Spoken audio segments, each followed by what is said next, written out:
What is it with YouTubers? Hi, I'm McClelland. Let me ask that a little more politely. What kind of people go up on YouTube?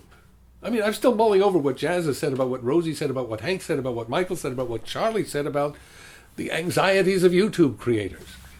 I think Rosie was onto something. Two things, actually. First, there is something in what motivates the kind of people who become YouTube creators. And second, there's something about what YouTube tracks, measures, and rewards that for some people interferes with the creative process. I'm going to talk about the first one today, and I will save the second one for, I don't know, some other time. What motivates the kind of people who go on YouTube? Well, why don't we ask some YouTubers? Avengers, assemble! Oh, my goodness, look at this. Hoo-hoo, be still my heart. Well, I can tell you I didn't actually have anything to do with bringing this illustrious group together. That was Benjamin Cook who did that. Benjamin Cook, author, journalist. Ben is working on a series of videos he calls Becoming YouTube, and I have a sneak peek for you. So let me turn this right over to off-camera Ben, who'll ask the question. What kind of person wants to become a YouTuber, do you think? Us. People with hair like that. People that want to be appreciated. Attention-seeking people. People that just want to make a mark in the world. Especially lonely people. People who do tend to spend a lot of time on their own. But then also want to be able to kind of speak to the world and be like, hey, I can do stuff. I just get shy around people. I mean, when I started, I had hair like that, so it must be a reoccurring thing that you have to have. You've got it. I think what prompted me to start making YouTube videos was this desire to be popular on the internet. I think people who don't want to get a proper job, to be honest. I agree.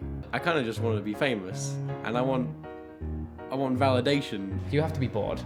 I don't think if you've got something better to do, like a hobby, like football or something, I think you go and do that. Whereas YouTube seems to be for people who are kind of bored already but near a computer and go, well, why not? Might as well. That's what I did. So, Jack Howard thinks it's all about the hair. Well, thank you, Jack. I guess I can pack up this channel. Good night, everybody. Remember to tip your server. That was a tech joke. You want hair, Jack? You want hair? Boom. Not enough? Boom. Becoming YouTube is a multi-part, giddy documentary with helpings of fantasy and sketch comedy exploring the YouTube scene in the United Kingdom. I don't think there's ever been anything quite like it. And it's coming to a subscription box near you on December 8th. Links in the... Doobly-doo. Thank you, Craig. And if you're still not sold, people get naked in it. Ben knows what you want. He gets naked too. I just wonder how much attention do we need and from how many people? What is it about our culture that makes us think if we're not famous, we don't really exist? It was in the television and magazine age that Andy Warhol said, in the future, everyone will be famous for 15 minutes. But more prophetically, more recently, but still a while back, 1991, way before the web, Twitter, Tumblr, Facebook, and YouTube, Scottish musician, journalist, and blogger Momus said, everyone will be famous for 15 people. That should be famous enough. Well, maybe not if you're trying to pay the rent on YouTube earnings. Flashback, half a century. Back in the 50s and the 60s, a couple of Harvard professors called Henry Murray and David McClelland studied motivation, and they found three distinct kinds of drives, kinds of needs that people have.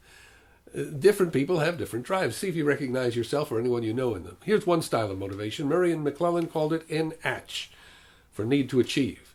I think they gave it that symbol so it would appear a lot more sciencey, and they could charge more when they consulted with corporations on how to motivate employees. I'll just call it need to achieve. These are folks who are driven to make things, invent things, do things, draw things, build things, fix things, compose things, discover things. They don't really need you to like them, but they do enjoy being admired. They love praise. Yes, you don't have to do that. Next group, NFL, need for affiliation. NFL, not to be confused with the NFL, in plain English, belongers. Love to be part of a group. When you talk about people needing to be liked, these are the folks you're talking about. They really need people to like them. They're the kumbaya types. They like being beard lovers, believers, deadheads, Presbyterians, Rastafarians, Hufflepuffs, nerd fighters. They not only want to be liked, they want to like people. Third group, NPOW, the need for power. These are people who want other people to follow them. They want to, as Steve Jobs said, make a dent in the universe. What they want is not admiration, not affection, but influence. Bosses and politicians tend to fall into the NPOW group. But so do community leaders and movement founders like the Reverend Martin Luther King Jr., Nelson Mandela. Napoleon was clearly en pau, but so was Gandhi. They don't necessarily care if you praise them or like them as long as you follow them. It's good to be the king. There they are, NH, NFL, and POW. Now, if you apply McClelland's motivational needs to YouTubers, when we make videos, it's our need to achieve that's driving us. We're looking for that praise. When we lament the loss of community, it's our need to belong speaking. And when we step up to organize a gathering or a conference or a company or a tour, we're showing a little NPOW. Now, something that muddies this up for YouTubers is that what we put on display is ourselves, or some version of ourselves. Michael Aranda, quoting Charlie, talked about this. It's hard to separate the person from the product. We're on camera with our actual faces and bodies and smiles and voices and zits. Easy to confuse the product with the producer. Are YouTubers really asking you to like them when you don't even know them? I think all of you know what you're watching is not me, but a performance. There's editing. It's not total fiction, but it has been buffed, tweaked, and polished for your enjoyment.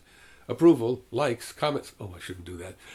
Maybe I should just change my sign-off. Until next time I'm Mikola, I'll just be Michael.